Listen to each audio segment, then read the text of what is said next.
여러분, 박수로 목사님.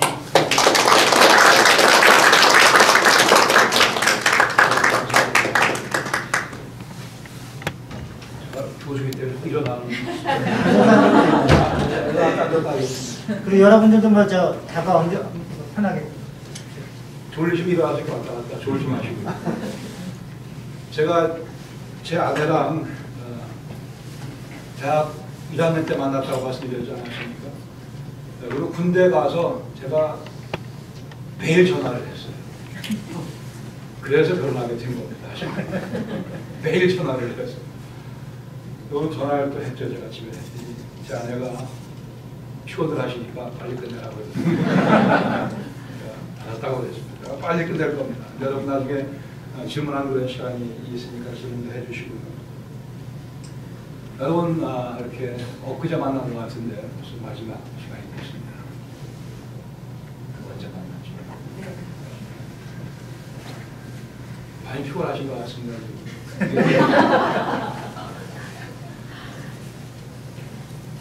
네, 옛날에는 랍비들이 앉아서 가르쳤고 말씀을 듣는 사람들은 서 있었어요.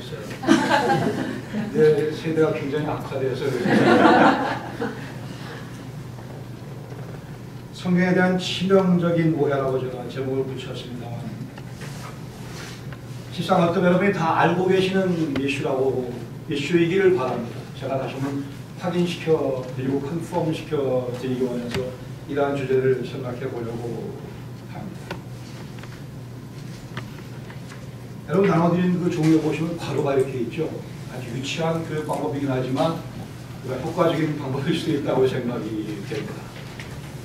보세요. 네. 기독교나 분리는 블랭크에 있는 블랭크는 블랭크가 이게 굉장히 문제가 잘못된 문제거든요. 사실.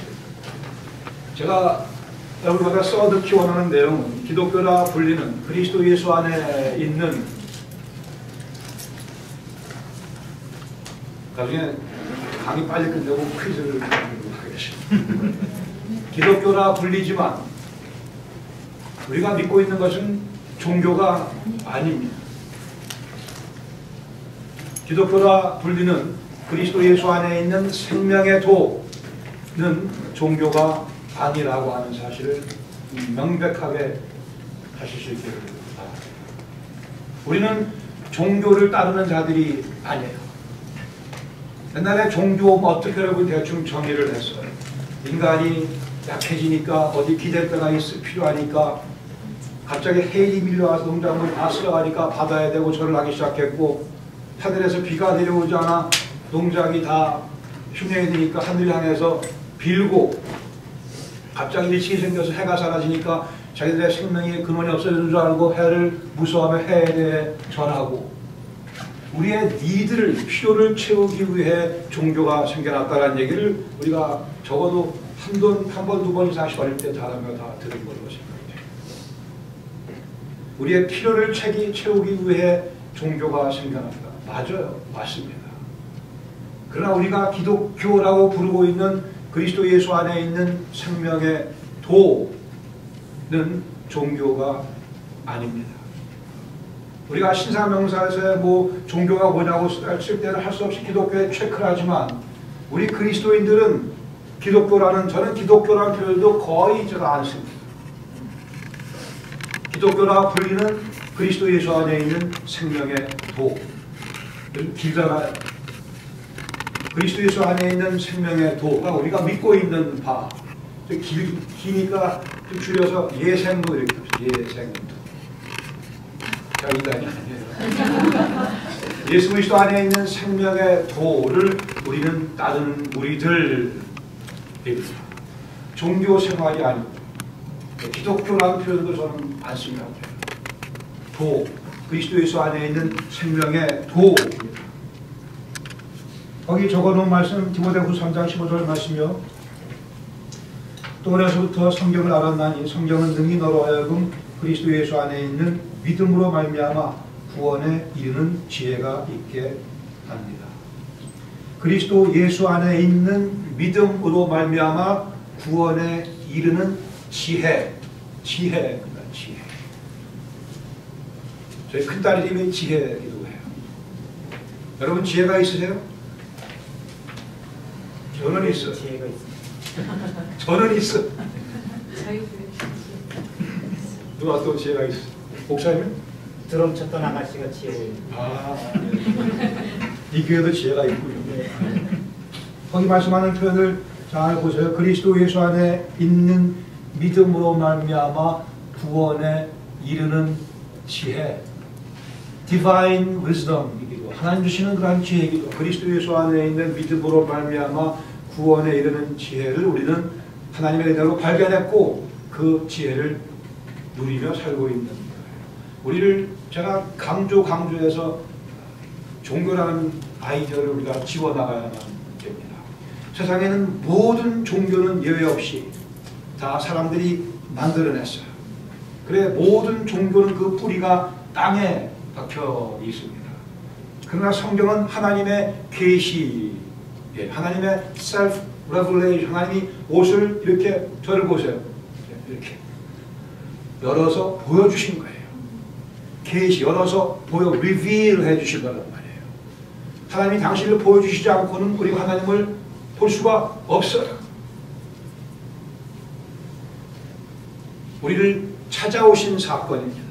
하나님이 우리를 찾아오신 사건이 곧 그리스도의 사건이죠. 성경에서 우리가 크리스마스, 부활절 어떤 게 더 중요하다고 생각하세요?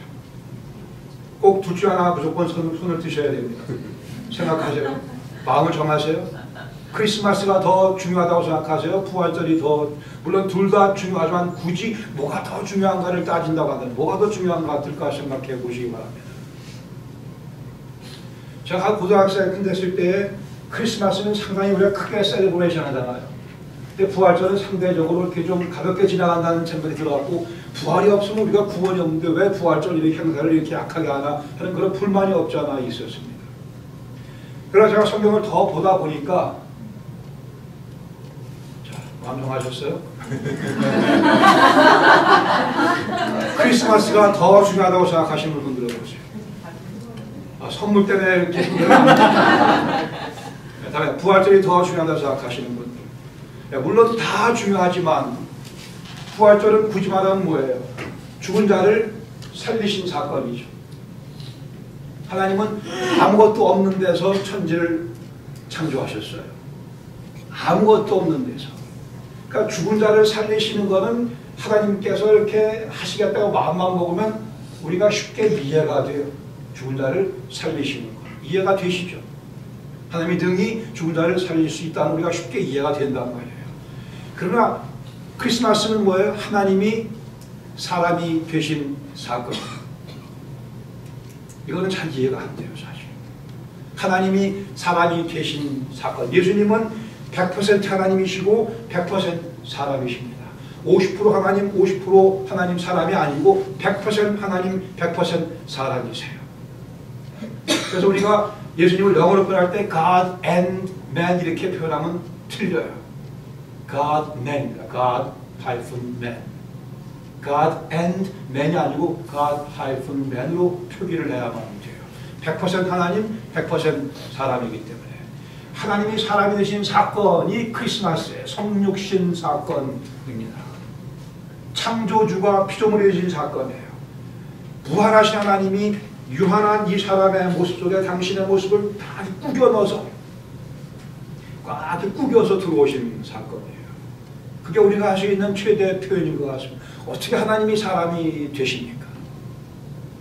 어떻게 전지전능 무소부지하신 그분이 환경의 제약을 받으며 심지어는 십자가에 달려 돌아가시기까지 하시는 성육신 사건의 의미를 잘 생각하세요.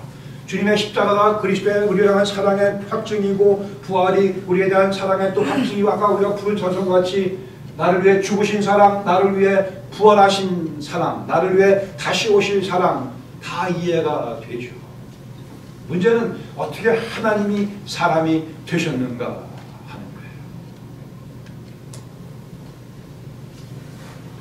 하나님이 사람이 되신 것이 얼마나 큰 하나님의 사랑의 표현인가를 이해하도록 노력을 하시기 바랍니다. 가만히 이렇게 앉아 계시면 안 되고 다 무릎 꿇고 하나님께 경배해야 되는 순간이죠. 하나님이 사람이 되셔서 왜요? 우리와 같이 되셔서 우리를 데리고 하늘로 올라가시려고 우리를 찾아 내려오신 사건입니다. 이것이 하나님의 사랑의 실상 절정이라고 저는 믿어요. 십자가의 죽으심도 그렇지만 그러나 하나님께서 비천한 사람의 모습으로 창조주가 피조물의 모습으로 그 성육신 사건의 시작 때문에 십자가 뒤에 가능하게 된 거죠. 그 시작은 십자가에서 신배팀 당하며 뺨 얻어 맞으시며 모멸당하는 그 일을 향해서 발걸음 옮기시는 스타팅 포인트였었어요. 예수님은 하나님이십니다.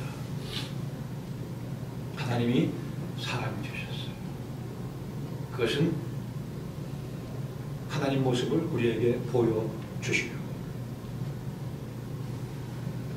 우리 눈으로 볼 수 없는 하나님, 우리가 만질 수 없는, 우리가 이해할 수 없는 하나님을 어떻게 하든 최대한 잘 이해할 수 있도록 잘 보여주시려고 그래 독생하신 하나님의 영광이 우리 가운데 찾아 내려오신 거예요. 말씀이 육신이 되어 여기에 모든 인생의 철학과 진리와 해결책이 다 담겨져 있습니다. 말씀이 육신이 되심으로 해서 우리는 비로소 하나님을 만질 수 있는 그러한 경험을 하게 됩니다. 우리 기독교의 역사성, Historicity of Jesus Event, 예수 사건의 역사성, 이런 표현을 자꾸 하실 수 있기를 바라요. 신화가 아니고 wishful thinking이 아니고 이러면서 간단한 생각이 아니고 역사 가운데 실제로 찾아오신 사건, 으로서의 예수님의 사건이에요. 우리에게는 물증이 있어요. 물증이 믿기 위해서 뭐가 필요해요? 물증이 필요합니다. 물증이 있어야 돼요. 예수님이 실제 하나님이 사람이 되어 이 땅을 찾아오셨거니와 십자가를 돌아가셨고 그러나 사흘 만에 부활하셨고 빈 무덤이 있고 부활하신 후에 당신의 부활하신 몸을 제자들에게 직접 보여주며 40일을 더 유하시고 승천하신 그 physical evidence가 있어야만 저는 믿을 수가 있어요. 아무거나 눈 딱 감고 믿는 게 아닙니다. 물증이 있어야 믿을 수가 있어요. 십자가 사건은 하나님께서 우리에게 보여주신 물증이에요. 물증. 여러분 옆에 안 믿는 분들에게 눈 딱 감고 믿어 그러지 마세요. 눈 딱 감고 믿기 지금 내 온 인생에 걸려있는 걸 눈 딱 감고 어떻게 믿는 물증을 대해야 돼요. 물증을. 십자가 사건은 그 바로 물증입니다. 다가오는 부활절에 물증이 담겨져 있어요. 그냥 꾸며낸 가설도 아니고 신화도 아니고 실제 역사 가운데 하나님께서 찾아 들어오셔서 수직적으로 벌어진 기적사건이라고 어떤 신학자는 부르기도 해요. 역사를 뚫고 찾아오신 무한하신 하나님께서 시간의 제약 속으로 찾아 들어오신 공간의 제약 속으로 찾아 들어오신 이 땅 위에 발을 딛고 사셨으며 사람들과 어깨를 비비며 사셨고 사람들의 말로 휴먼 랭귀지로 말씀하셨고요. 음식을 드셨고 엊그제 같이 예수님 샤워 자주 안 하셔서 몸에도 냄새 풍겨가시며 그렇게 이 땅에 우리를 찾아오셔서 만질 수 있도록 예수님 사건 하나님의 사랑에 대한 우리의 물증으로 주어졌습니다. 누구도 부인할 수 없는 십자가의 사건, 누구도 부인할 수 없는 부활의 증거 때문에 우리는 이 가르침이 진리다 확신할 수 있는 거예요. 예수님의 부활 사건은 세계적으로 유명한 저명한 학자들이 예수의 부활 사건은 실제 역사적으로 고증된 부활의 사건이라는 그 다큐멘터리에 사인들을 해서 40명의 저명한 학자들이 그 사람들이 다 예수 믿는 사람들은 아니었습니다. 예수 안 믿는 사람도 십자가의 사건과 부활의 사건은 실제 벌어진 역사적인 사건이라고 하는 데는 동의를 한다는 말씀이에요. 그 다음에는 믿음으로 그 사건의 의미를 내가 받아들이는 게 남아있지만 그러나 십자가와 부활은 역사적으로 인류 역사 가운데 흔적을 남기고 서 있는 사건이라는 뜻이에요. 이것이 먼저 분명히 성립이 되어져야만 합니다. 종교는 그러나 그러한 물증이 없어요. 세상에는 모든 종교는 물증이 없습니다. 그냥 이러면 좋겠다고 하는 거예요. 석가모니는 무덤이 있고 석가모니는 죽어가면 저는 개인적으로 석가모니를 존경하는 사람이에요. 그분은 훌륭한 사람입니다. 훌륭한 사람이에요. 훌륭하신 분이에요. 솔직하신 분이에요. 평생을 돌을 닦다가 죽는 마당에도 그분은 이렇게 얘기하고 돌아. I am still searching for the light. 나는 지금도 빛을 찾고 있다. 그리고 돌아가신 분이에요. 얼마나 멋있는 분입니까? 그렇잖아요. 얼마나 멋있어요. 지금도 돌을 닦고 평생 돌을 닦았는데 지금도 나는 빛을 찾고 있다고 하며 돌아가신 솔직하신 분이에요. 자기가 빛이 아니라고 그분은 분명히 얘기했어요. I am not the light. I am searching for it. 예수님 말씀하기를 나는 세상의 빛이라 그랬어요. 부다마시다르다는 자기의 죄의 문제를 가지고 평생을 돌을 닦다가 그렇게 돌아가셨지만 예수님 말씀하기를 내가 너의 죄를 사하노라 이렇게 말씀하셨어요. 예수님 사건의 역사성을 자꾸 생각하셔야만 물증이 우리에게 있습니다. 주님께서 뭐라고 요나의 표적을 말씀하셨어요. 많은 기적을 행하셨지만 내가 너희들에게 꼭 보여줘야 될 가장 중요한 표적은 뭐요? 요나의 표적이라고 말씀하셨어요. 우리는 표적이 필요합니다. 히브리서 11장에 있는 말씀을 많은 분들이 오해하는데요. 믿음은 뭐요? 바라는 것들의 실상이요 보지 못하는 것의 증거라고 되어 있잖아요. 그러니까 안 보고 믿는 게 더 낫다고 생각하는 그런 오해들을 많이 하십니다. 아니요, 물증이 필요해요. 그 말씀은 무턱대고 믿으라는 얘기가 아니거든. 이미 그리스도의 사건이 우리 앞에 있으니까 하는 거죠. 여러분 중에 예수님 십자가를 본 분은 한 분도 없잖아요, 사실. 그렇죠? 근데 왜 믿어요? 우리 목사님이 잘생겼다고 무조건 믿으면 큰일 나요. 그런 거 아니잖아요. 여러분, 정말 예수님이 유일한 참된 생명의 길이라고 하는 것은 확증이 필요하다는 말씀이에요. 이것은 증언의 연속성 문제입니다. 증언의 연속성. 예수님 제자들이 예수님 돌아가시는 모습을 두 눈으로 봤습니다. 부활하신 주님을 또 만났어요. 그리고는 그들은 어떻게 자기 목숨을 내주면서까지 자기들이 보고 들은 바를 증거했어요. 그렇죠? 그 증언이 옆에 있는 사람에게 전달됐고 옆에 있는 사람에게 전달됐고 그 증언이 연속성 문제예요. 우리 지혜를 달라스에 가면 달라스 갤러리아 몰이라고 있어요. 큰 몰인데 거기 갔다가 우리 지혜가 한 3살쯤 됐을까요? 우리 부부가 셋이 같이 갔는데 거기서 지혜를 잃어버렸어요. 잠깐 사이에. 정신이 없더라고요. 다시 가게 나가고 막 찾고 있는데 우리 지혜가 저기서 걸어오더라고요. 근데 그게 걔가 그렇지만 우리 지혜인가요? 제니가 정말 제니 맞아요? 제니 그걸 오늘 불러라. 큰일 났어. 맞는 거 갖다 갖고 돼요 지금. 아니 제니가 내가 난 제니라 이거예요 지금요. 왜 그래요? 제니가 계속 내가 어릴 때부터 전내기고 다 하고 키웠고 계속 키웠잖아요. 제가 비행기에서 한번 영화를 본 적이 있는데 체인질링이라는 그런 영화가 있었어요. 대충 얘기는 이거예요. 아들을 잃어버렸는데 경찰에 찾아줬는데 자기 아들이 아닌데 경찰은 자꾸 자기 아들이라고 우기는 거예요. 그런 영화가 있습니다. 아들을 잃어버렸는데 근데 아무래도 아닌 것 같아요. 이 아들은 또 지가 자기 엄마 왔다고 우기고 경찰에서 찾아준 게 뉴스가 되고 이렇게 나갔으니까 경찰 체면 때문에 또 왔다고 하는데 엄마는 아무리 봐도 아니니까 경찰에서 결국 이 엄마를 정신병자로 몰아버리고 말아요. 그러니까 결국은 이 엄마가 자기 아들을 찾아내는 뭐 그런 식의 실화를 근거로 한 영화라고 그러는데요. 성경이 없던 때가 한 200년 있다 중간에. 그리고 저는 예수 못 믿습니다. 믿을 수가 없어요. 물증이 없어요. 증거가 없습니다. 성경은 분실된 경우가 없어요. 계속해서 우리에게 전해준 얘기가 전해주고 제니가 내 딸이 한 살 때 한 살 하루, 한 살 이틀, 한 살 사흘 계속 우리 딸이었어요. 어디 스리보고 갔다 온 적 있나요? 아닌데요. 갔다 올 때 똑같은 입고 왔죠? 걔가 맞잖아요. 확실해요? 확인해 보세요. 페어런트 트랩이라는 영화가 또 있어요. 여러분 영화는 보지 마세요. 영화는 아주 안 좋은 겁니다. 페어런트 트랩이라는 영화 아세요?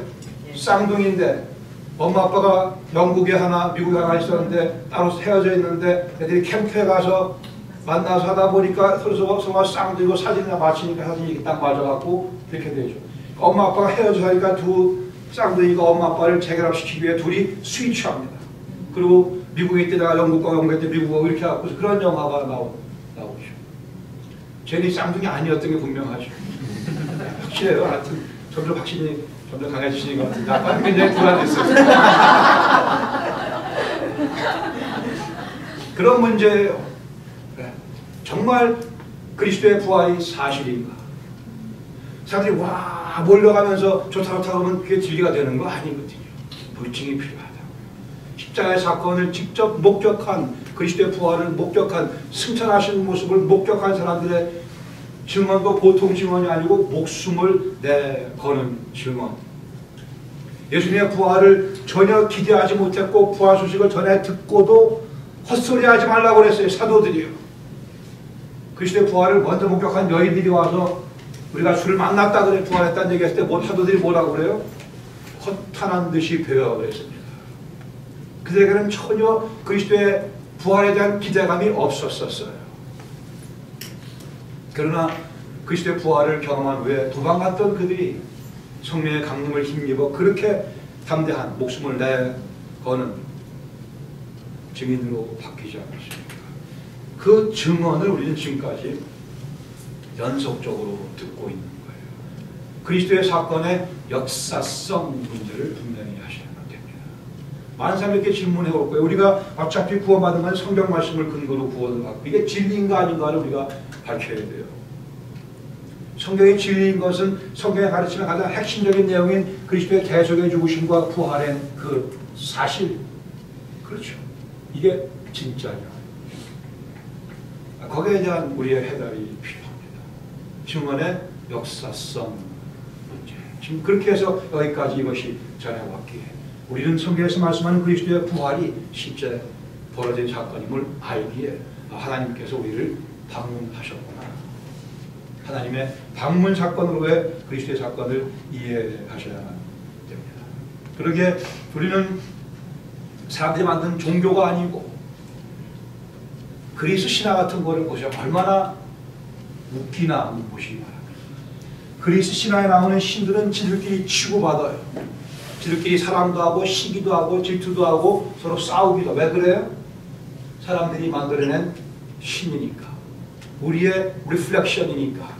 우리의 경험을 하늘에 대고 쏘고 그리고 그것을 신이라 불렀기 때문에 그들의 신화에 나오는 신들이 그럴 수밖에 없어요. 그러나 하나님은 우리를 찾아오셔서 말씀하기를 우리가 다 죄인이라고 말씀을 꺼내기 시작하십니다. 누가 그걸 듣기 좋아하겠어요? 여러분 현실이기 때문에 혹 여러분 가운데 삼위일체에 대해서 잘 이해가 안 되시는 분이 있죠? 정상적인 겁니다. 그게 다 이해되시는 분은 약간 정신이 이상합니다. 이해되시는 분, 다 이해되시는 분 없죠? 네.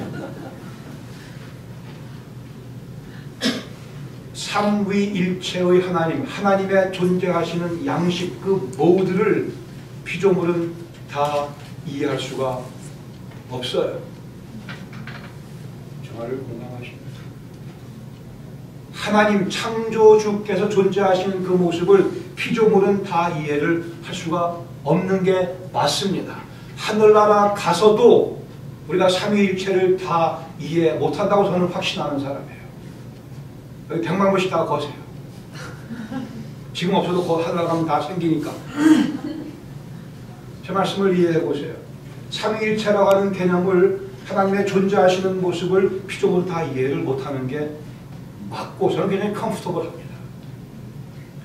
그런데도 불구하고 성경에 있는 내용들을 종합하면 삼위일체 개념이 있어요.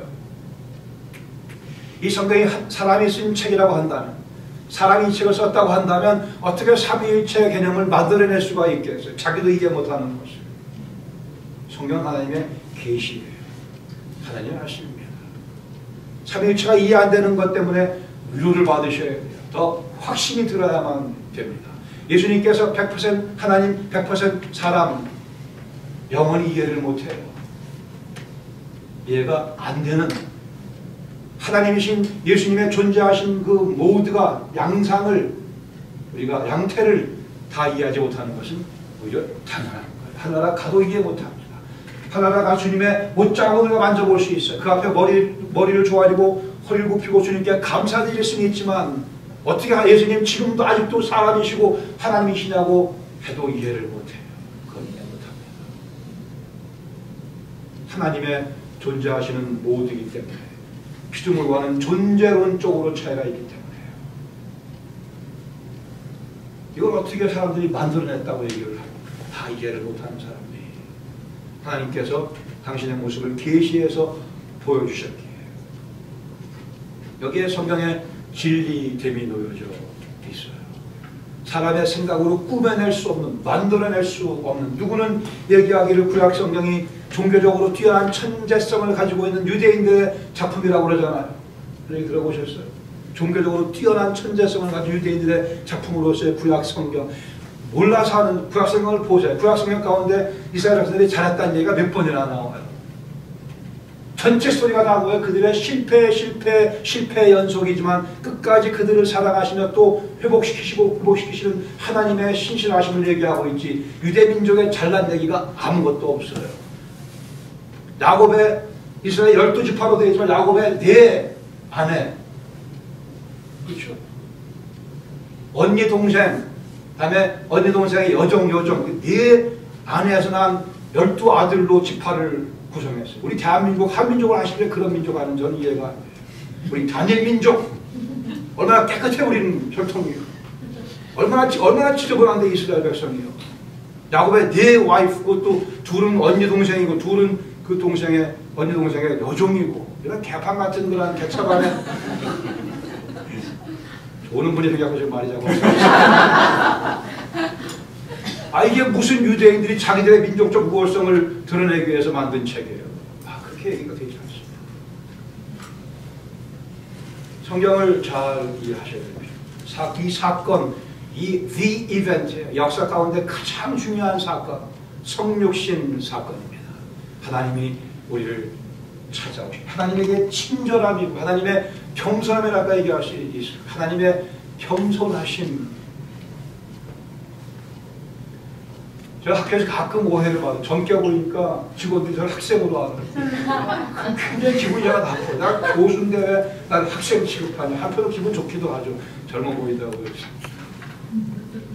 반대에 생각하지, 하나님이 사람이 되심의 의미가 바로 그런가. 자꾸 생각해보세요. 그만큼 나를 사랑하셔서 달리는 우리를 구원하실 길이 없기에 하나님이 친히 사람이 되어 나를 찾아오셨구나. 얼마나 친절하신, 동시에 얼마나 표현이 이상하게 하지만 겸손하신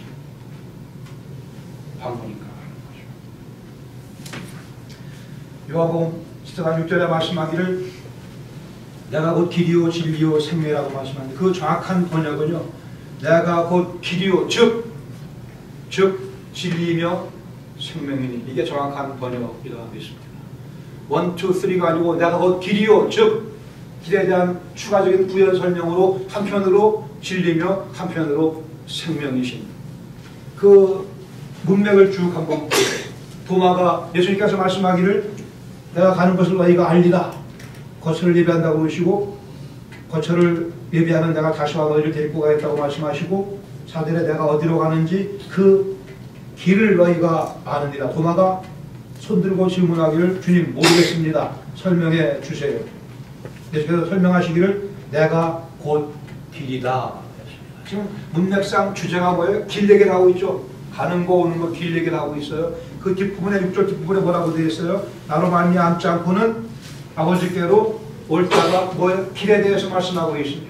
길인데 길에 대해 추가적으로 두 개를 더 설명하기를 한편으로 예수님은 진리시며 한편으로는 생명이시기에 진리라고 하는 말씀의 의미는 바로 성육신 사건이에요. 예수님은 리빌러로 우리를 찾아오셨어요. 하나님을 보여주시고 찾아오신 분이에요.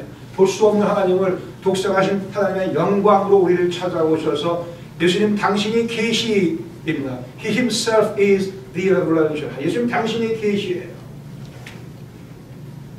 예수님이 곧 진리이십니다. 그분의 대속의 죽음이 우리의 생명도 되시는 거죠. 그런 면에서 진리, 우리가 누구인가, 우리가 죄인임을, 하나님이 우리를 사랑하심을, 우리의 행위가 아니고 하나님의 은혜로만 구원을 받는 그 진리의 에센스, 본체로서 주님께 우리를 찾아오신 거예요. 말씀을 가르치기도 하셨지만 그분 당신이 곧 진리입니다. 또한 동시에 그분의 대속의 죽음과 부활을 통해 그분이 곧 생명이시며 동시에 생명을 주시는 분이기도 하세요. Life giver요, life itself로 하십니다. 그러기에 그 예수님을 통해서 그 예수님을 알고 그 예수님의 생명을 받음으로만 우리는 길을 통해 하나님께 갈 수 있다고 말씀하고 있어요. 여기 길이라고 되어 있는 그런 표현에서 아까 제가 말씀드린 예수 그리스도 안에 있는 생명의 도라는 표현을 제가 쓴 거예요. 예수님은 길이십니다. 예수님이 도이세요. 동양 철학에서 도 닦는 얘기를 하다 이 도 닦는 게 괜히 나온 얘기가 아닌 것 같아요. 도를 닦는다. 이 길이십니다. 거기 제가 적어놓은 사도행전 9장 또 가로속에 22장 등등에 보시면 거기 예수 믿는 것을 도라고 표현하고 담에서 여러 회당에 가져갈 공문을 청하니 이는 만일 그 도를 따르는 사람이라고 초대교회인들을 이렇게 그 당시 사람들이 부르고 있어요. 도를 따르는 사람들. 우리는 도를 따르는 즉 하나님께로 가는 그 길을 따라가고 있는 사람들이에요. 그 길은 곧 예수 그리스도시며 진리며 생명이신 그분을 통해서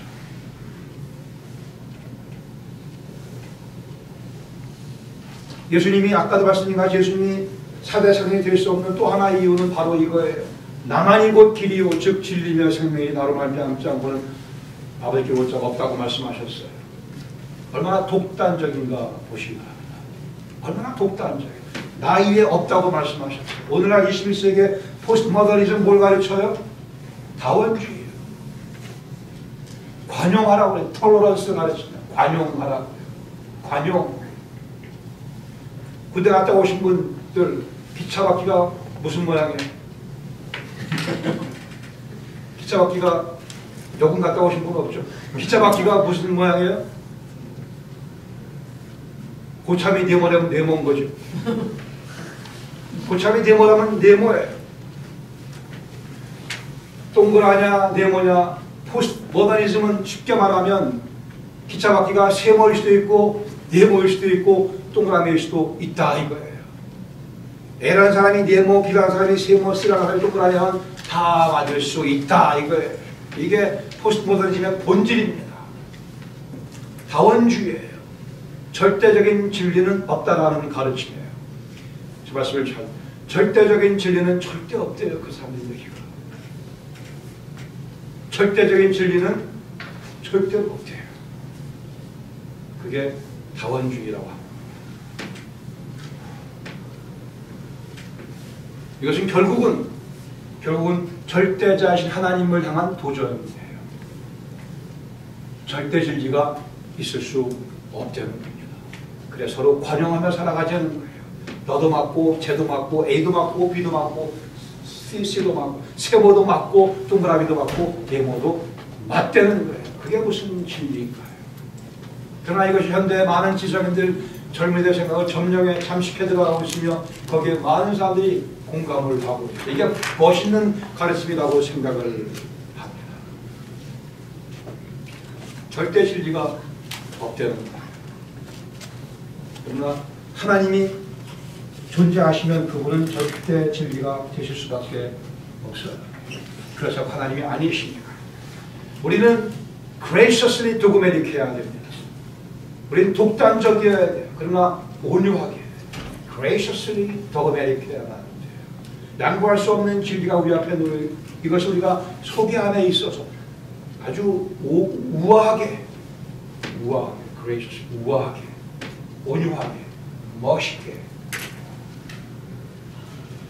그것이 우리에게 주어진 책임이에요. 먼저는 그리스도의 진리와 생명 되신 그 유일한 길이심을 우리가 확신해야 됩니다. 그것은 물증에 근거했다는 사실을 기억하셔야 됩니다. 그리고는 이 복음을 전할 때는 두렵고 온유한 모습으로 그 영혼을 사랑하는 모습으로 전하셔야 됩니다. 또 이 얘기 듣고 또 당장 내가 가서 뭐 전도하지 마. 전도할 때 핏대 올라가면 전도하지 마세요. 전도가 절대 안 돼요. 내가 악위에서 악을 완전히 해서 내가 완전한 승리를 거두면 절대 그 사람은 예수 안 믿습니다. 재수가 없어서 안 믿습니다. 온유하게 그 영혼을 참으로 사랑하는 그런 자세를 가지고 절대 우리가 얘기하는 종교가 아닙니다. 개종했다는 표현을 쓰지 마세요. 불교를 믿던 사람이 개종해서 그리스도였다는 얘기를 하지 마세요. 그런 거 아니니까. 왜요? 기독교라 불리는 예수 그리스도 안에 있는 생명의 도는 종교가 아니기 때문에 불교를 믿다가 모하메트교로 왔으면 개종한 게 맞죠. 모하메트교다가 남묘 호랑객교를 믿으면 개종한 게 맞아요. 그러나 불교든 무슨 세상의 모든 종교, 어떤 종교든 그 종교를 믿다가 예수님 믿게 된 것은 개종한 게 아니고 잃었던 생명 다시 찾은 거예요. 만약에 개종이라는 표현을 쓰면 안 되는 또 하나의 중요한 이유는 그럼 우리가 다 개종자란 말이에요.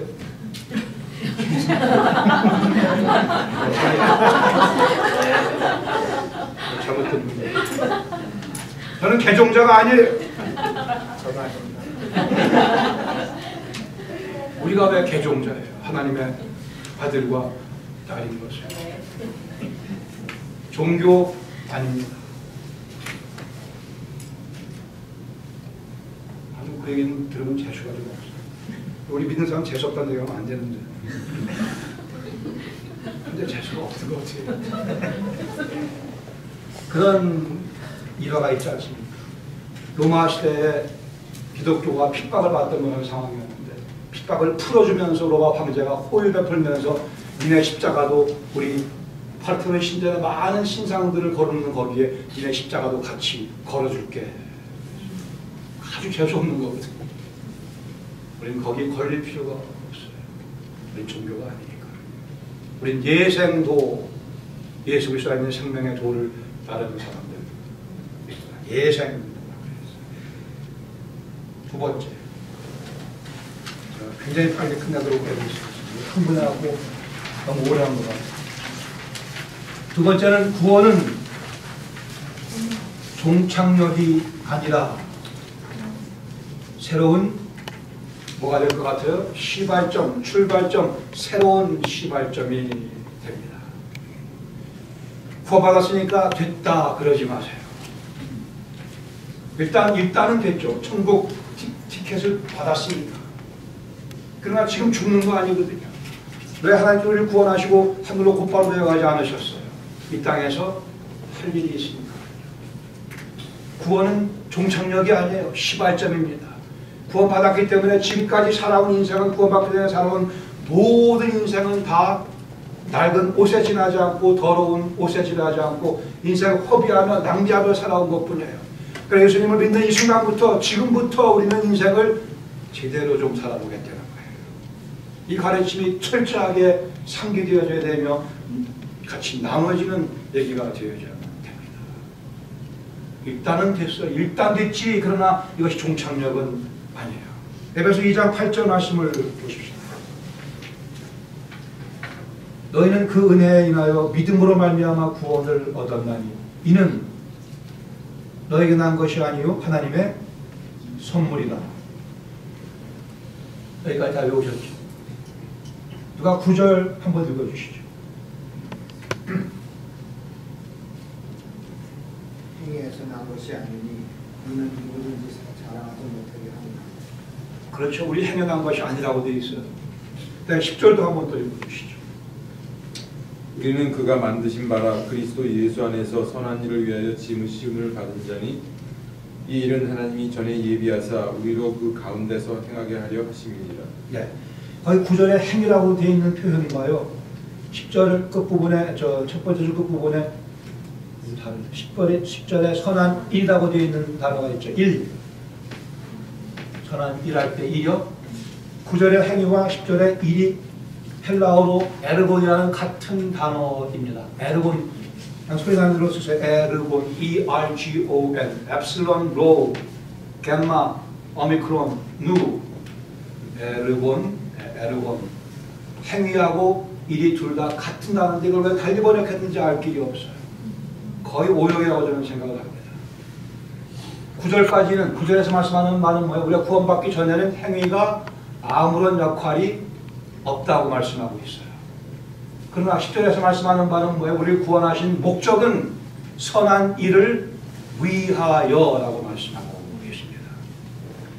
우리는 우리의 행위 없이 빈손 들고 앞에 가 십자가를 붙들음으로 구원을 받습니다. 그렇죠? 그러나 구원받고 난 후에는 우리는 선한 일을 프로듀스하며 살아가야만 돼요. 그게 말씀하기를 하나님께서 그렇게 이미 예비하셨다고 되어 있고 정하셨다고 계획하셨다고 되어 있습니다. 빌립보 2장 12절 말씀을 또 한번 누가 읽어주시죠. 12, 13절 말씀.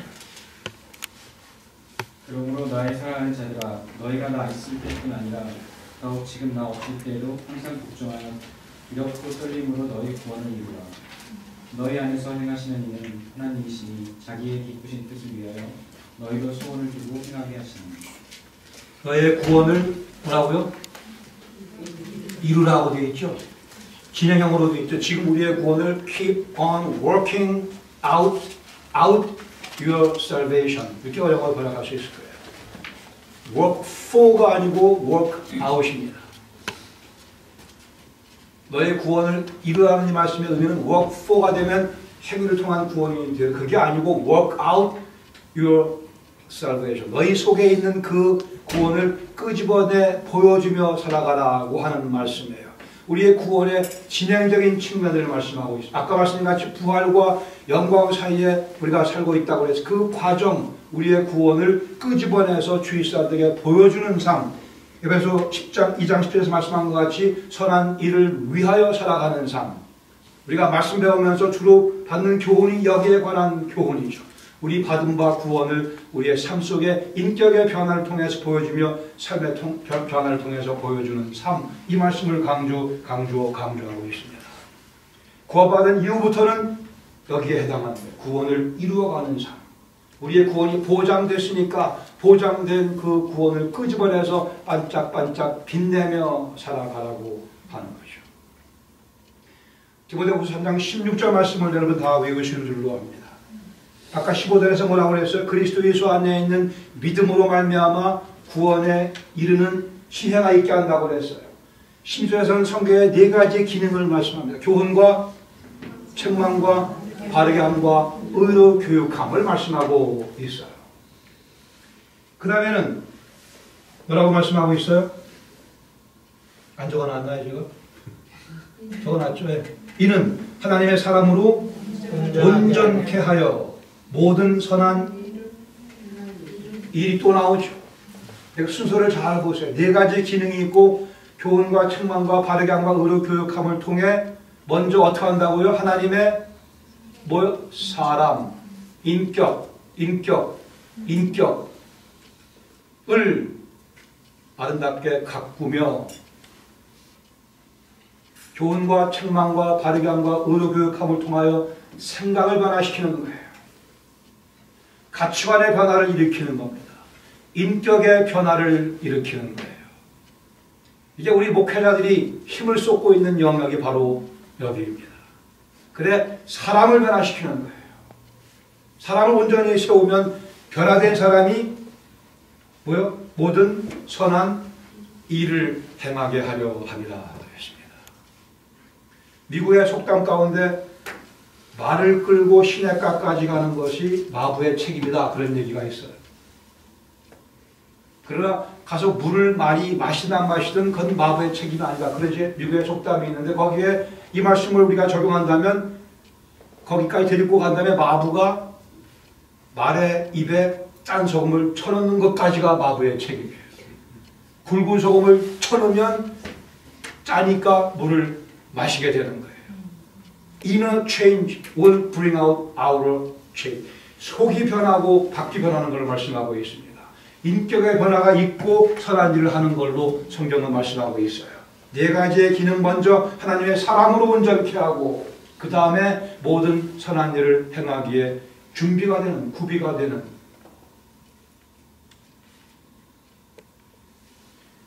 이게 속은 변하지 않았는데 겉 행동만 하는 경우 우리가 어디서 그걸 발견하죠? 속은 변하지 않고 겉 행동만 하는 걸 우리가 성경 어디서 봐요? 네? 위선이요 외식이고 성경에 나타나는 예수님께 혼났던 바리새인들의 모습을 겉으로는 멀쩡하게 다 했어요. 일주일에 2번씩 금식하며 길거리에 서서 기도까지 했어요. 그래서 주님께서 회칠한 무덤이라고 말씀하신 이유는 뭐예요? 속은 안 바뀌었으니까. 아니 우리의 속은 주님 곁에 가는 그날까지 계속 바뀌어 나갑니다. 아직도 우리 갈 길이 많이 있지만 그러나 어제보다 오늘 우리가 더 바뀌어져 있어야만 돼요. 하나님 말씀에 교훈과 책망과 바르게 함과 의로 교육함을 힘입어 우리의 생각이 바뀌고 말씀을 들으면서 아 그렇구나 생각이 바뀌고 더 나아가서 내 가치관이 바뀌어야 됩니다. 그리스도를 위해 내가 무엇을 드리는 것은 참으로 특권이구나를 배우고 다 그렇지라고 내 생각도 바뀌고 더 나아가서 내 인격 골수에 그 원리가 자리 잡고 그렇지 그러니까 내가 기꺼운 마음으로 즐거운 마음으로 주님께 이것을 내가 드려야지. 그렇게 삶의 변화가 뒤따라오게끔 전략이 목회 전략이 이렇게 세워져 있고 하나님께 성경 주신 목적이고 우리 목회자들의 목회 전략이라고도 철학이라고도 얘기할 수 있을 거예요. 우리 블랙스버그에 있을 때가 정말 목회자로서 감사했던 그런 장면들이 떠나면서 이렇게 가는 분들이 있어요. 자 여기 블랙스버그 올 때는 PhD 학위하는 게 내 인생의 목적이었는데 지금은 예수 그리스도가 내 삶의 목적이 되었습니다. 제 말씀을 들으신 분들은 떠날 때 꼭 그 얘기를 좀 하고 가셨으면 좋겠어요.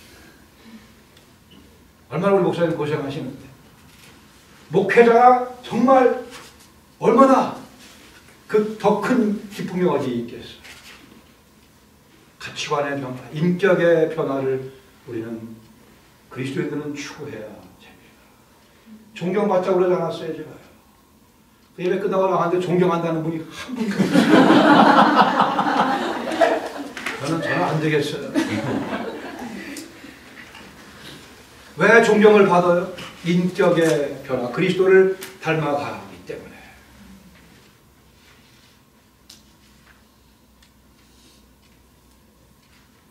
우리가 100% 완전히 변화된 다음에 우리의 삶의 변화를 얘기하지는 않습니다.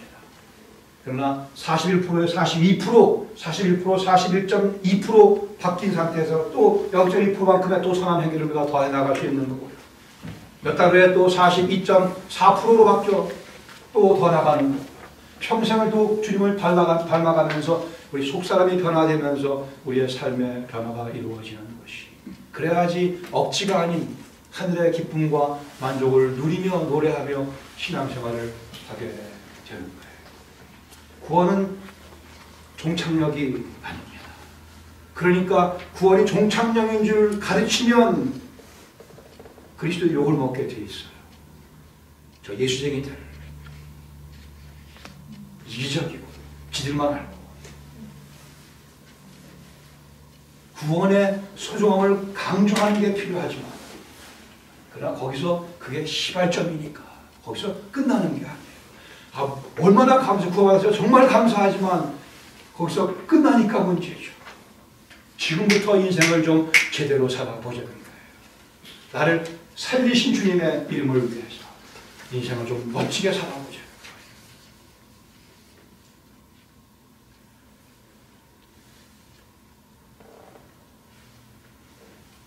결국은 우리의 삶 속에 모든 게 다 가치관 이슈입니다. 그러나 안타깝게도 통계 조사에 의하면 믿는 사람과 믿지 않는 사람들 사이에 가치관 차이가 거의 없어요. 혹시 여러분 중에 타이타닉 영화를 보신 분이 있으면 손 들지 마세요. 그걸 또 명화라고 하는 분들이 있어요. 명화 타이타닉. 저는 그 영화 안 봤습니다. 저는 크리틱 해놓은 걸 봤어요. 거기에 사회 계층이 다른 그러한 남녀 사이의 아름다운 사랑을 그린 것은 맞아요. 아름답죠. 그렇죠? 왜 끄덕거리시면 공개되니까 끄덕거리시면 그렇게 돼 있어요. 알려드리는 거예요. 거기까지는 좋은데 영화를 만드는 사람들이 상업적 목적을 위해서 거기에 꼭 들어가지 않아도 되는 것들을 집어넣으며 사단은 그것을 이용해서 젊은이들의 생각을 썩게 만들고 서로 사랑하면 괜찮다 이런 얘기. 서로 사랑하면 그런 관계를 가져도 괜찮다. 저는 딸이 둘인데 우리 딸 그런 삶 살기를 원치 않습니다. 딸 가지면 손 들어보세요. 딸도 손 들어. 딸 자기가 딸인 사람. 아 그런 삶 살고 싶어요? 내가 그리스도로 그렇게 살고 싶냐면 근사하게 멋지게 쭉 나가다가 막판에가 조금 뒤틀어요. 근데 그 앞에 있는 멋진 스토리에 감동받은 사람들이 끝까지 따라가거든요. 그렇죠. 영화 보지 마세요. 제가 글래디에이터라는 영화를 비행기에서 저는 봤어요. 수없이. 14시간 40분 가니까. 영화를 보는데 우리의 주인공이 뭐 참 나름대로 착한 삶을 쫙 했는데 먼저 아내하고 아들이 죽습니다. 이 주인공도 마지막에 결국은 죽게 되는데 죽으면서 이게 아주 감미로운 음악이 쫙 흘러나오면서 슬로우 모션으로 우리 주인공이 죽어가면서 저쪽에서 이 슬로우 모션으로 달려오는 자기 아내와 자기 아들을 이렇게 보게 돼요. 그렇죠? 그러면서 말하면 다시 만나는 참 이 땅에서 억울하게 죽었지만 그래서 해피엔딩으로 다시 만나는 그런 분위기로 저도 보면서 야 좋다. 근데 이게 아니잖아 싶다. 이게 아니잖아요 지금. 이게 뭐가 아니야 지금. 그 제가 다시 봤더니만 그 세 사람이 그리스도를 고백한 적이 한 번도 없어요. 천국 간 것 아니에요. 아, 목사님 영화 갖고 왜 그러세요? 왜 그러겠냐? 영화 이렇게 보고 살아가는데요. 영화는 메시지입니다.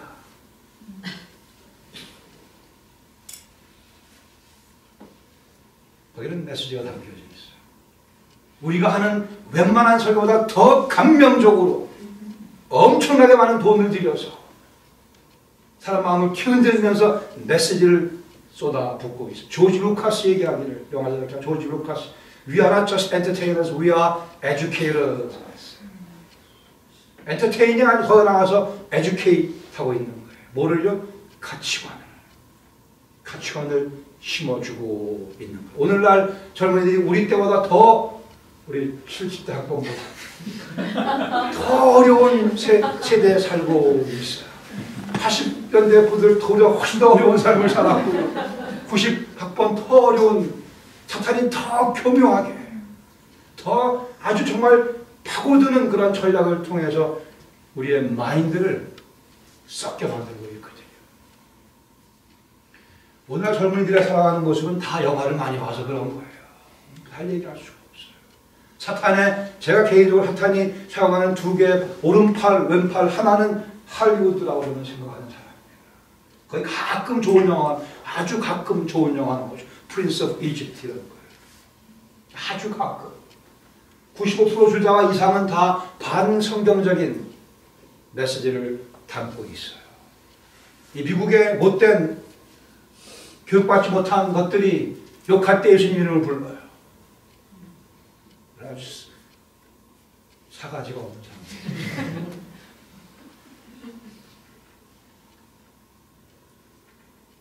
사탄의 오른팔 같은 할리우드라고 생각합니다. 물론 예외가 있지만 그렇게 해서 파워풀한 메시지가 영화를 1시간 반, 2시간 보는 사이에 완전히 그 메시지에 세뇌를 당하게 돼요. 혹시 여기 청년들한테 그렇게 좀 전해주세요. 영화 보러 갈 때 기도하고 가라고 그러세요. 시리어스.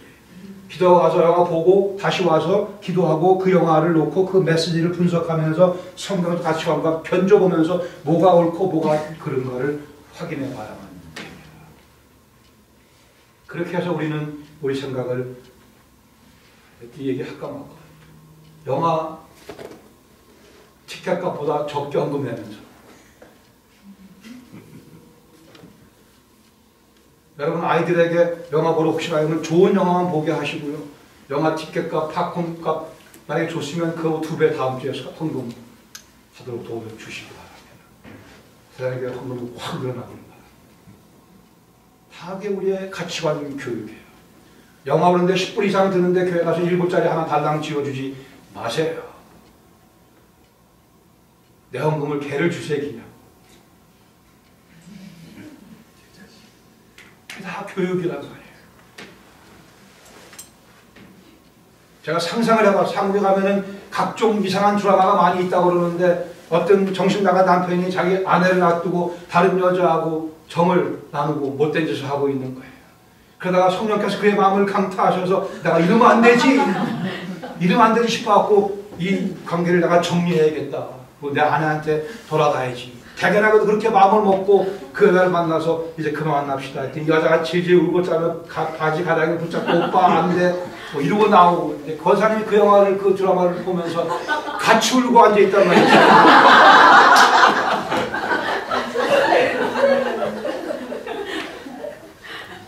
그때 우리 권사님들 어떻게 해야 돼요? 기도해. 주님, 저 남자 주인공이 저 유혹을 뿌리치고 안으로 돌아갈 수 있도록 도와주세요. 지금 웃자고 하는 얘기가 아니에요. 이게 얼마나 심각한 문제냐. 예배 드릴 때 그냥 이 분위기에 가고 월화수목금토는 다른 분위기에 살고 가치관 문제입니다. 하나님 말씀에 교육과 책망과 바르게 함과 의료 교육함을 통해서 우리의 생각과 가치관이 변화되고 인격이 변화된 결과 우리의 삶의 변화가 이루어져야 돼요. 그래서 하나님의 말씀을 배우는 거 아니겠습니까? 구원은 종착역이 아니에요. 지금부터 인생을 제대로 멋지게 한번 살아보자.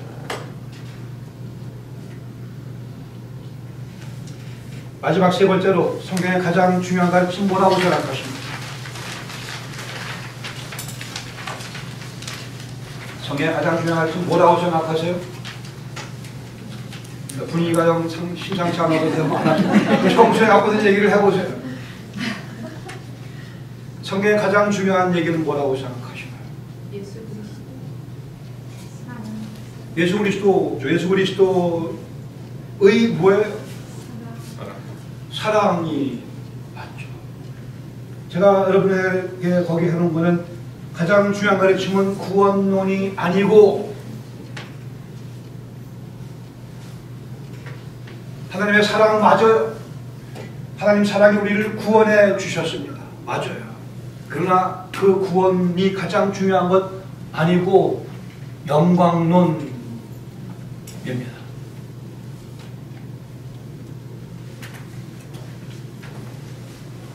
세상의 모든 종교는 예외 없이 그 종교를 믿으면 내가 득을 봐요.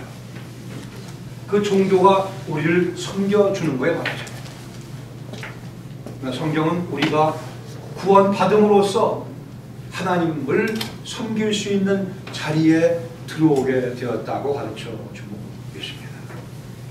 그러니까 예수님 믿음으로 해서 하나님께 예배 드릴 수 있는 특권을 얻게 되었다고 가르쳐주고 있어요. 아무나 예배 드릴 수 있는 거 아니죠.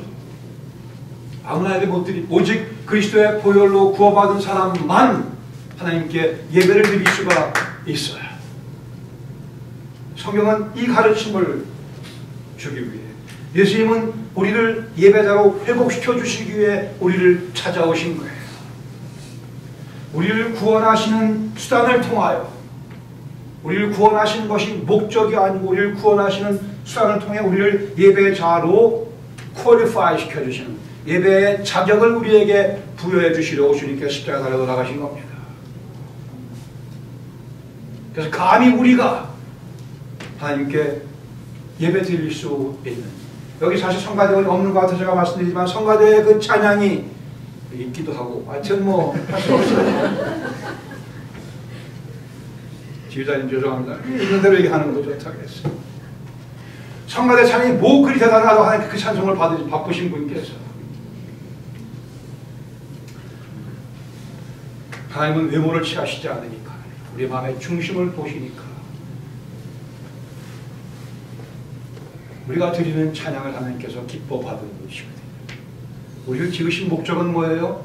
영광을 받으시려고, 전하는 마음으로 드리는 그 찬양과 예배를 받으시려고, 그래서 우리를 구원해 주신 겁니다. 그래서 우리를 정결케 해 주실 거예요. 부정한 입술의 찬양을 받으시지 아니하시는 분이시니까 우리를 정결케 변화시키시고 전하는 마음으로 드리는 그 예배를 받으시기 원하셔서,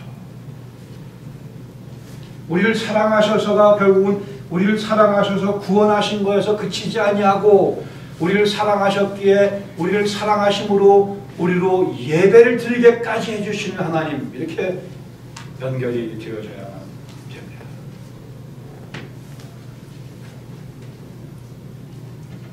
우리 자매님들 사랑하지 않는 사람들이 자꾸 와갖고 치근덕거리며 아름답다 그러면 기분이 나쁘지는 않나? 잘 모르겠어요. 저는 굉장히 저는 많은 경험을 해봤어요. 기분이 안 좋아요. 죄송합니다만 마음에 안 드는 여학생을 자꾸 만나자 그러면 얼마나 기분이 안 좋잖아요. 아는 분만 알겠지만 하여튼. 부정한 입술을 가진 사람은 하나님 예배할 수가 없어요. 하나님 거룩하신 분이시기 때문에. 그렇죠? 그리고 우리 거룩하게 만드시고 거룩한 입술로, 거룩한 인격으로, 거룩한 삶으로 하나님을 예배드리게 해 주신 거예요. 에베소 1장 3절로 14절까지 있는 말씀입니다. 여러분 평생 기억하세요.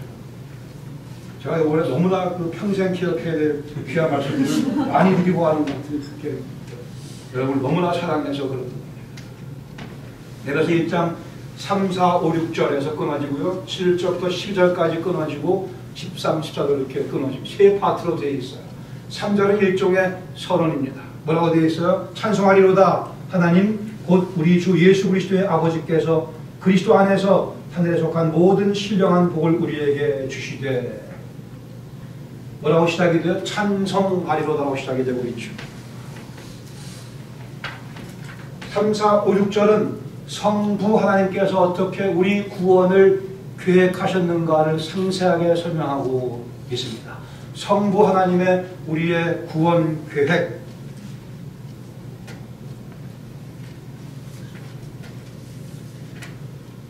그 7절로 12절까지는 그렇게 성부께서 세우신 계획을 성자 하나님 예수께서 어떻게 그 계획을 execute, 실행시키시고 완성시키셨나를 말씀하고 있어요. 하나님의 플래닝이 있었고요.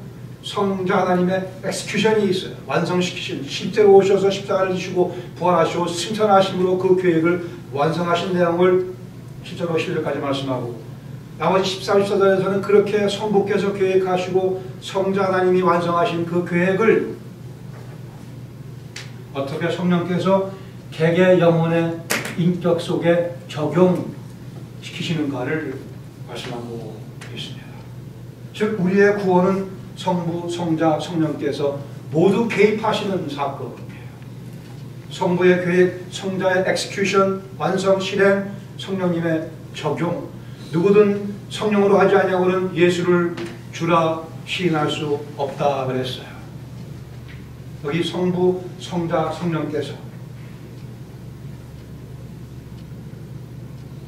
그런데 사도 바울이 이 부분을 상세하게 설명하면서 6절 끝부분에 보시면요, 그의 라고 되어 있는 표현을 찾으셨어요? 같이 한번 읽으십시다. 그의 영광을 찬송하게 하는 분이 주시는가, 그의 은혜의 영광을 찬송하게 그 애가 두 개 있거든요. 죄송합니다. 뒷부분에 그 애를 다시 한번 읽읍시다. 시작. 그의 영광을 찬송하게 하는 것이다. 12절에 가서 보신 끝부분에 하반절에 보시면 또 그의 애가 있어요. 찾으셨어요? 읽죠.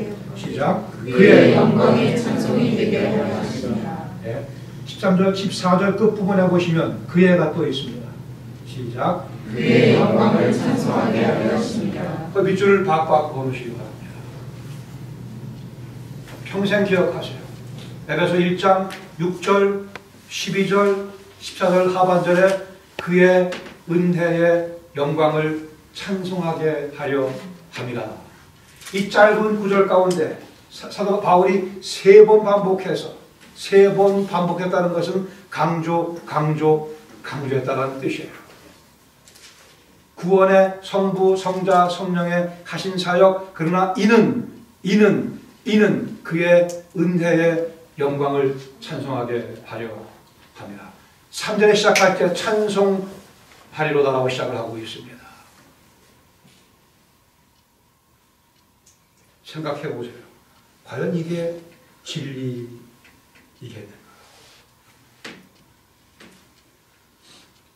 세상의 종교들은 자기 종교를 믿으면 잘 된다 그래요.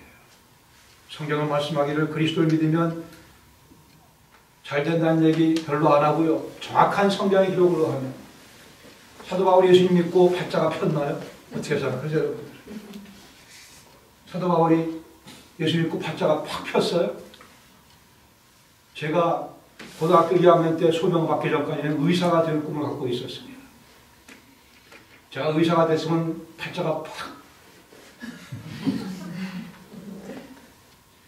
제가 군대 가서 제 아내하고 제가 같은 학년이고 나이 같으니까 제 아내는 군대 가서 제 아내는 대학 졸업하고 대학원 가고 졸업하고 저는 이러고 앉아있으니까 답답해서 결혼하기 위해서 빨리 출세하기 위해서 외모고시 공부를 제가 군대에서 1차를 붙고 제대로 했어요. 제가 외시를 계속하시면 제 팔자가 팍 폈을 것 같으세요. 또 한 번의 유혹이 있었어요. 제 아내의 교수님이 같은 영문과였는데 제 교수님이 제 아내하고 저를 부르더니 저보고 linguistics 언어학을 공부해보지 않겠냐고 제안을 하셨어요. 당신이 fully support 어바가 샴페인 가서 하라고 그러셨어요. 제가 그때 갔으면 지금 영문과 교수가 돼서 팔자가 팍 폈을지 모르죠. 과연 그런가요?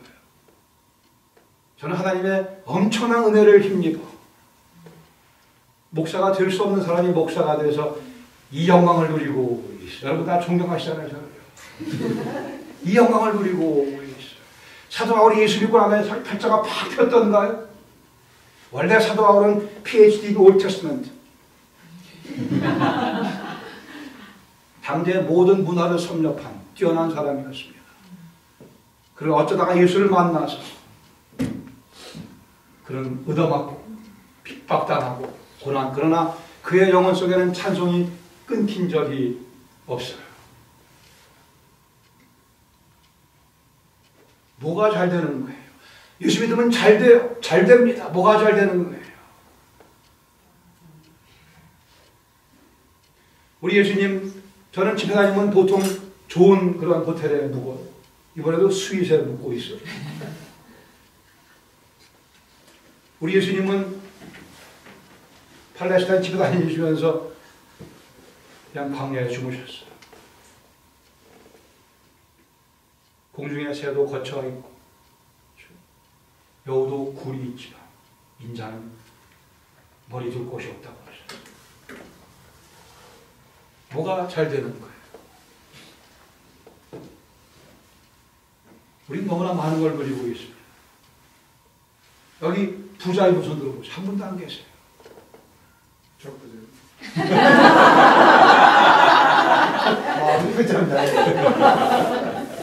마음이 부자시죠. 제가 만나보자 하면 제가 물질적으로 부자라고 하면 제가 한 명도 본 적이 없어요. 예수 믿으면 뭐가 잘 돼요? 인생 전체가 잘, 영혼만이라고 그러지 마세요. 인생 전체, my life as a whole, 인생 전체가 잘 돼요. 그게 무슨 돈 많다는 얘기는 아니에요. 질병이 없다는 얘기도 아니에요. 그러나 계속 내 인생을 붙잡고 계시는 분은 하나님이시라는 사실은 변치가 않기에 내 인생은 잘 풀려가고 있는 거예요. 이 퍼스펙티브가 우리에게 필요합니다. 그리고 더 감사한 건 뭐예요? 내가 찬송만 부르면 내가 약간 음치래도 주님께서 기뻐 받아 주시는, 사랑의 교회 성가대 찬양도 기뻐 받으시는 주님을 찬양하시기를 바랍니다. 제가 사랑의 교회 성가대 이렇게 들으면서 수에 비해 소리가 참 잘 나는 교회라고 생각을 했어요. 수에 비해서 화음이 잘 맞고 소리가 잘 나는 교회. 제가 큰 교회도 많이 가봤지만 그렇지 못한 교회도 많이 있어요. 또 거기 가서 다른 얘기 하죠.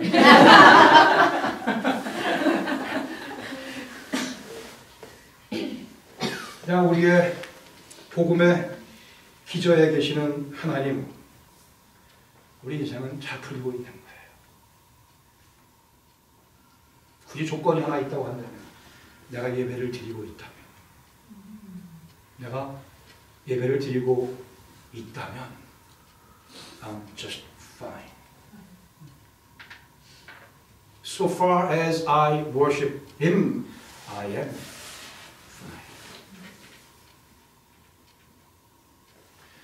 예배의 감격을 맛보지 못하면요, 하나님도 재미없어져요. 제 말씀은 잘 이해하세요. 우리가 예배 드리는 감격을 맛보지 못하면 하나님도 우리를 excite 시킬 수가 없습니다. He cannot excite us. 하나님도 우리를 흥분 못 시키세요. 예배가 뭡니까?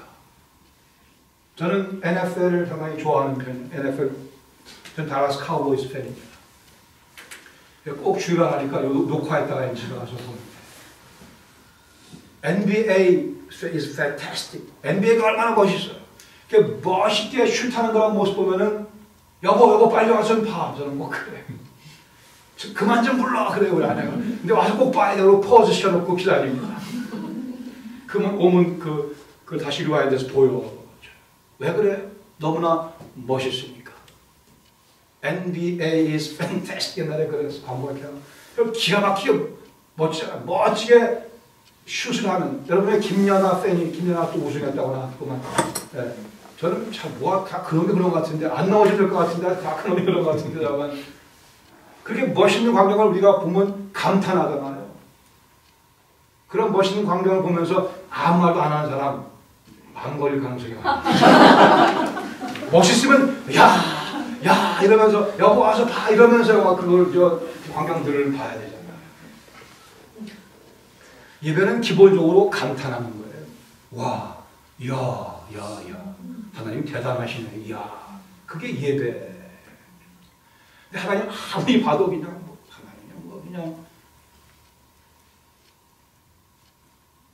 그건 하나님 문제가 아니고 내 문제.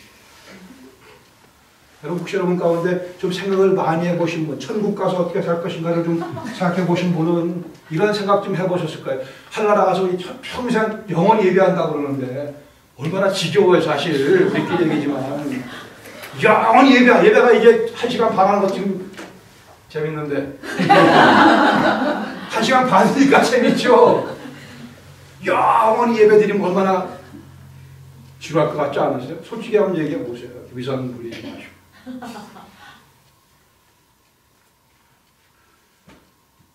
근데 영원히 예배를 드려도 예배가 뭐라고요? 감탄하는 거라고 그랬죠. 감탄. 야, 하나님 멋있구나. 대단하시. 야, 대단. 이게 예배라고 그랬는데 영원히 예배 드릴 수 있는 이유는 뭐예요? 영혼을 두고도 우리는 하나님의 아름다운 모습을 다 볼 수가 없어서 그러는 거예요. 여기서 아멘 안 하면 아멘. 생각하세요. inexhaustible. 아무리 보고 또 봐도 하나님을 다 볼 수가 없어요. 그분의 뛰어나신 그 모습을 다 감상해도 또 계속 아름다운 게 나와요. 예배가 그거예요.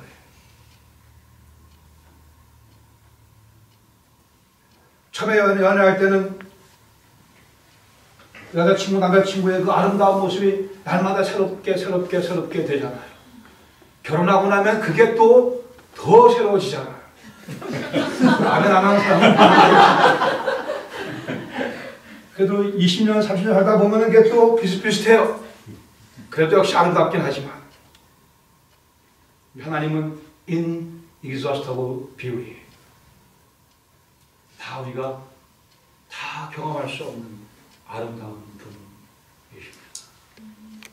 그 하나님을 알아가는 것이 우리 평생의 소원이고 더 나아가서 그 하나님을 예배할 뿐 아니고 하나님을 주님을 닮아가게 하신다. 여러분, 제가 어딜 봐서 예수님 닮을 그런 존재같이 보이세요? 어디를 봐서 우리가 예수님 닮을 만한 존재겠습니까? 당신의 보혈의 공으로 구원하시고 우리를 주님 닮을 수 있도록 이것이 그리스도 예수의 복음의 아름다움이죠. 우리가 이 땅에서 열심히 주님을 닮아가며 주님을 위해 기꺼운 마음으로 살아가는 이유는 뭐예요? 멸류관 받기 위해서입니다. 상급을 받기 위해서. 계시록 4장 10절 말씀을 한번 제가 일부러 안 적었어요. 여러분 성경을 펴보시면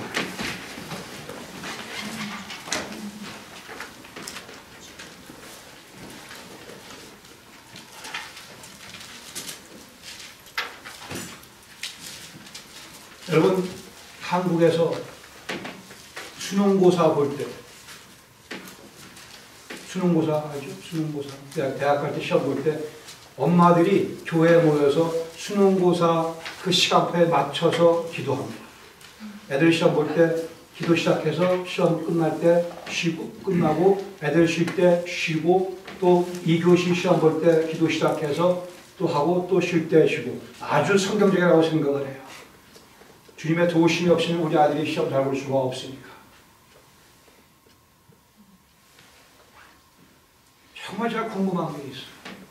많은 교회들이 거의 대부분 다 그때 수능교 시험 볼 때 그렇게 기도해야 하는데 발표하는 날은 뭐 하나 하십니다. 수능고사 성적 나오는 날. 왜 기도를 안 하는지는 모르겠어요.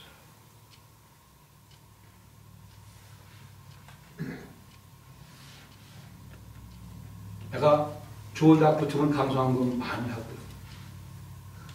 떨어지면 감사원금 안 하든지 해도 조금 한다고 한다면 이건 아주 정말 재수없는 거야. 하나님을 뭘로 보는 거예요 지금? 무당한테 복채 주는 거예요 지금요? 제 흥분된 표정을 읽으시나요? 뭐 하는 거예요 지금요? 여기 앞으로 아이들 대학 갈 분들 조심하세요. 떨어지면 2배로 헌금하세요. 모기가 있잖아요.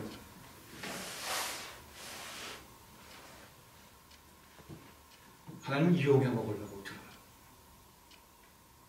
아니 하나님 도우심이 없이는 우리 호흡이 불가능한 사람들이 하나님 도우심 우리가 전적으로 받아야 돼요. 그러나 이런 식으로 너무 유치해. 너무 유치해.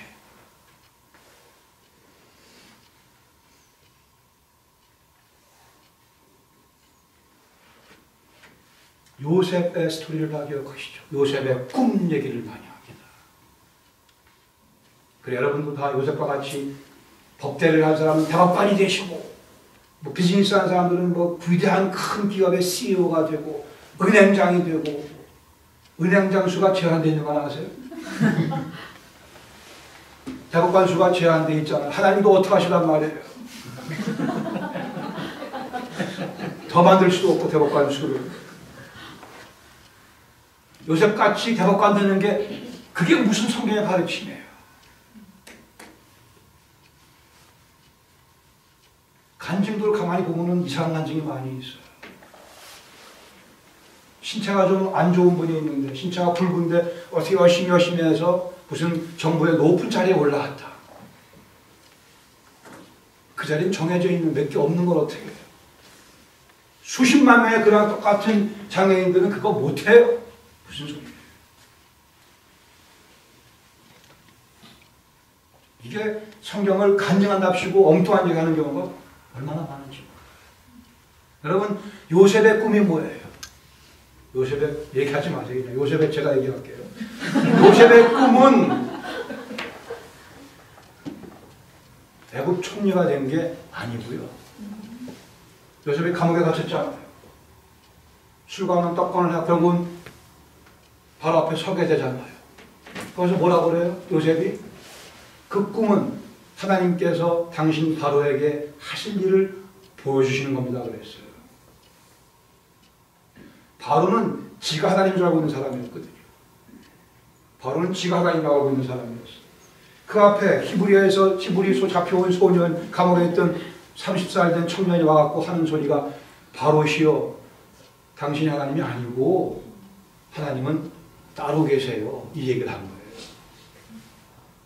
하나님께서 하실 일이 있는데 그 일을 여호와 하나님께서 당신 바로에게 지금 얘기하시는 겁니다. 그 얘기한 거예요.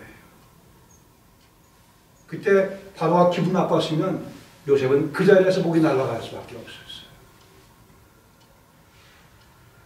이게 요셉의 꿈이 이루어지는 요셉의 인생의 최절정의 순간이었습니다. 여호와께서 하나님이심을 목숨을 내걸고 지가 하나님인 줄 알고 있는 바로한테 얘기해 주던 그 순간, 요셉의 인생의 절정이었습니다. 그 다음에 요셉은 총리가 됐고, 그 다음에 어떤 사람은 성경업자 오셉이라는 사람은 그냥 5급 공무원으로, 요새라는 사람은 13급 공무원으로 그냥 사는 거예요.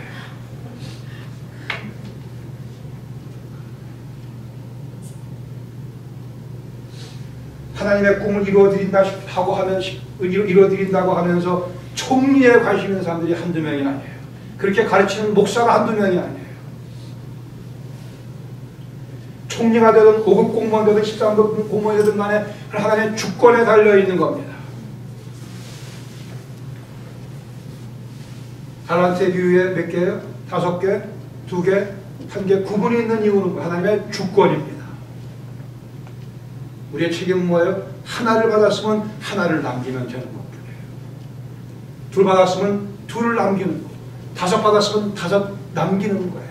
만약에 비유를 주님께서 5 받은 사람이 3 남겼다, 그러면 혼나는 거예요. 하나 받은 사람이 하나 남겼으면 그 사람은 칭찬받는 거예요. 하나님의 주권적 은혜 가운데 우리를 다 달리 만드셨어요.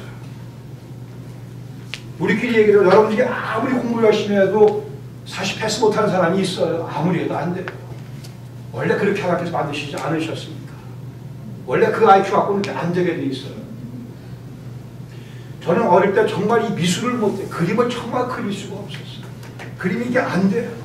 저는 지금도 제가 이 아이패드를 쓰는 이유가 왜 그런지, 제가 설교하고서 못 읽어서 그러는 거예요.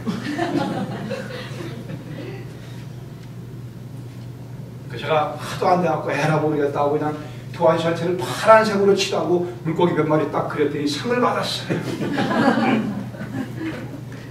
저는 아무리 해도 그림은 안 되는 사람이에요. 하나님 우리를 다 달리 만드셨기 때문에. 그러나 그 만드신 그 모양을 가지고, 그 모습 가지고 여호와 이름을 선포하는 순간이 우리의 꿈이 차근차근 이루어져가는 과정입니다. 총리는 절대 안 돼요. 되려고 애쓸 필요도 없습니다. 마치 모두가 다 총리 된다고 성경이 가르치는 것 같이 거짓말을 얘기하는 목사들이 있어요. 그런 거짓말에 속지 마시기 바랍니다. 5, 2, 1 달란트 분명코 구분이 있어요. 우린 토기장이가 우리를 그렇게 만드셨기에 나를 1 달란트로 만든 것에 우린 충분히 감사드려야 돼요.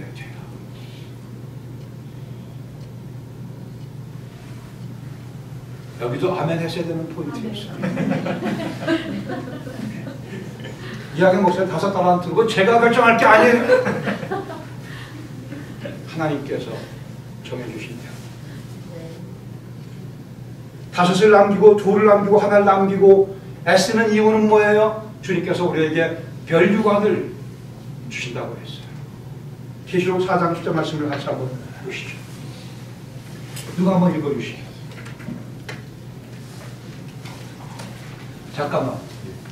여자분이 읽으셔도 돼요. 누가 정현 목사는 여자가 나대는 거를 좋아하지 않아서 유언비어를 살 거야.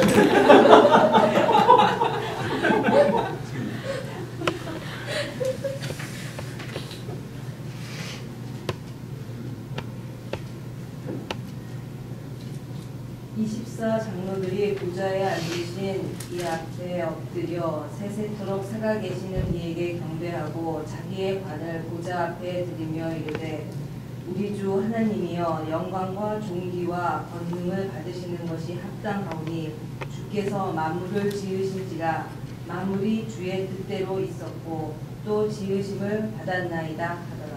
네, 거기 보시면 뭐라고 되어 있어요? 개역 한글에는 멸류관이라고 되어 있고 개역 개정에는 관이라고만 되어 있는데 우리가 멸류관이라는 표현이 되어 있어요. 멸류관이라고 합시다. 우리가 이게 천상에서 벌어지는 예배의 장면입니다. 우리가 이 예배에 참여하게 될 거예요. 어떻게 한다고요? 앞에 보좌 앉으신 하나님께서 계시고 우리는 그 앞에서 엎드려 세도록 살아계시는 이에게 경배하고 뭐요? 자기의 관을 보좌 앞에. 자기의 관이 뭐예요? 주님께서 우리에게 주신 멸류관이란 말. 여기 우리가 열심히 땅에서 주님 우리의 애쓴 그걸 주님께서 기뻐하시고 우리가 상을 받아야 되는 첫 번째 이유는 멸류관을 받아야 되는 첫 번째 이유는 멸류관 자체를 받기 위해서가 아니에요. 멸류관을 주시는 그분의 마음이 흐뭇하기에 주시니까 멸류관을 주시는 주님 마음이 흐뭇하셔서 주시는 거니까 주님 마음을 흐뭇하게 해드리기 위해서 우리가 멸류관을 받는 겁니다. 주님께서 내게 주신 멸류관이 없으면 나 때문에 흐뭇하신 게 없다는 거 아니에요. 상 자체가 멸류관 자체가 중요한 게 아니고 이 멸류관을 주시는 주님 마음이 얼마나 흐뭇하실까. 내가 주님 마음을 기쁘시게 해드렸구나를 확인해보고 싶어서 우리는 멸류관을 받아야만 되는 거예요. 그러나 천국 가서 멸류관을 받고 그 멸류관을 머리에 쓰고 자랑하며 왔다 갔다 멸류관 복수 주시거든요. 하나 머리 쓰고 양쪽에 들고 몇 개 들었죠. 몇 개 끼고 그리고 자랑하고 다니자는 게 아니고 성경은 말씀하기 그렇게 자기 멸류관 어떻게 써요? 자기의 멸류관을 보좌 앞에 드리며 경배한다고 되어 있어요. 주님 주신 멸류관을 머리에 쓰고 자랑하지 않고 주신 멸류관을 다시 벗어 보좌 앞에 던지며 남들은 다 던지는데 나 못 던지면 뭐라 그래요? 그럼 어떻게 되는 거예요? 남들 다 던지는 나 혼자 못 던지고 있으면 그런 표현을 쓰지 마세요.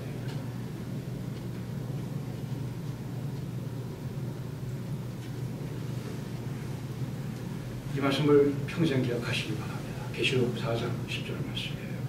자기의 관을 벗어 드리며 주신 관을 내가 머리에 쓰는 것 아니고요.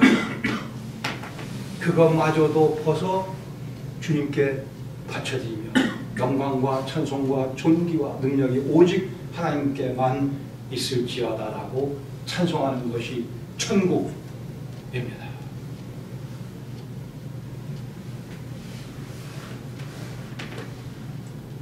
천국에 가서도 멸류관 수를 카운트하고 있으면 그게 천국이 되겠어요? 옆에 사람 멸류관 수를 세면서 기분이 언짢아지면 그게 천국이 되겠냐고요. 벗어서 보좌에 앉으신 이에게 그것마저도 다 드리며 오직 그분에게만 영광이 있을지어다. 저는 그래서 성경의 진리라고 믿습니다. 모든 종교는 아무리 하고 해도 결국은 우리의 생각 수준을 넘어서지를 못해요. 그만큼 그 정도까지 유치해요. 성경은 그것을 뛰어넘어 하나님께 예배드리는 특권과 기쁨과 감격을 말씀하고 계십니다. 우리는 멸류관을 보좌 앞에 던져드리며 하나님께서 영원히 그분을 어프리시에이트하며 그분을 음미하며 하나님을 더 배워가며 더 친해지며 더 감탄하며 와 그럼 영원한 삶을 살게 되어 있습니다. 사람은 이렇게 시나리오를 못 써요. 하나님의 말씀입니다.